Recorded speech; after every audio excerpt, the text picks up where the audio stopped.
let's shut it down. Now, before we look at the dyno screen, let's look at our fueling data and see if it backs up what we're finding on the dyno. So I've went from 10 to 20 degree. Let's go and verify that it actually went to 20 degree first. Let's jump into the variable cam timing.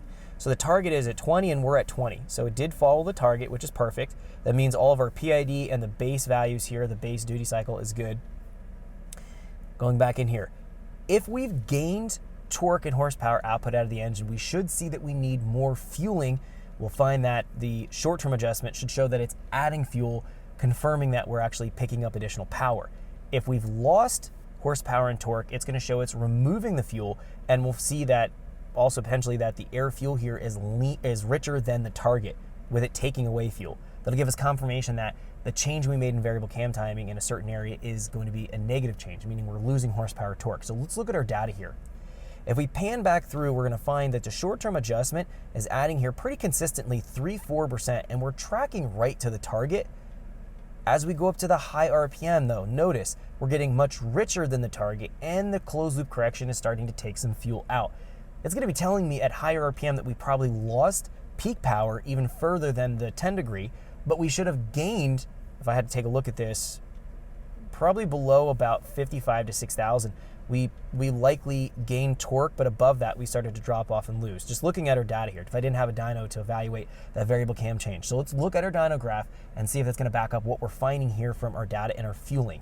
So looking at our dyno screen, 135 horsepower, 133 torque. So the torque has definitely increased, but the power on the top end has dropped about 10 horsepower, and that's what we're finding based on what we're seeing in our fueling data here from our pool. What I'm going to do is go to save run, and I'm going to go ahead and save this as 20 degree VTC pool. So we'll change that to 20. Let's go to our analyze screen on the dyno here and take a look at our runs back to back and see if we have any kind of proof here as what's going on here.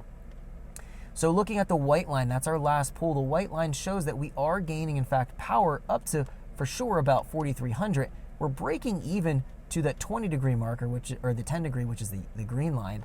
And then we do see we're falling off pretty hard. The white line is way below the 0 degree, at 6,600. So we're seeing we're at 129 horsepower versus 146 at 0 degree. So we're seeing that is essentially backing up what we were just discussing, found right in our logging screen from our fueling data. We've needed a little bit more fueling on the mid and low RPM range. We've gained some torque, that makes sense. Top end, we've lost a bunch of power. We're starting to get richer, and it's trying to remove the fuel. Again, we're not going to touch and clean up our fueling data yet. We're going to wait until we complete the cam composite blend, then touch up our fueling VE table or airflow model. Then we'll go after setting up our knock DB table, and then we'll go after the spark timing and dial that in. It's pretty straightforward, but again, order of operations do matter here when we're dialing things in. So what I'm going to do is jump out of here, escape on my dyno screen. I'm going to flip over here back into the dyno screen, and I'm going to go and set it up so it's all ready to go. So what we're going to simply do here is just jump right into the variable cam control and set this to 30. Now, I do want to mention it didn't gain a lot going from 10 to 20. It was some gain there. If we're not finding that it jumps a lot going from 20 to 30, if we're not seeing a big fueling difference, we're not seeing a big torque output difference on the dyno, we're not going to go any higher than 30 degree on our low cam. A lot of this has to do with, again, the restrictive header and exhaust. If I had a really good high flow header and exhaust on my vehicle here, I'd probably find that I'd be able to run maybe even up to 40 or 45 degrees on the low cam in the mid range, and then taper back onto the high RPM to closer to 0. So we're going to try it here at 30 degree and see how this goes. And then we're going to make our evaluation of what we need to do in terms of that cam composite blend. And thanks for checking out our teaser clip. If you want to see the rest of this video and more than 500 hours of current EFI training we have to offer, make sure you click right here. If you want to go and check out more teaser clips from this training course, click here. And you don't want to miss any of the videos we're going to be releasing on this channel, so make sure you subscribe and click here. Thanks for watching, and I'll see you guys later.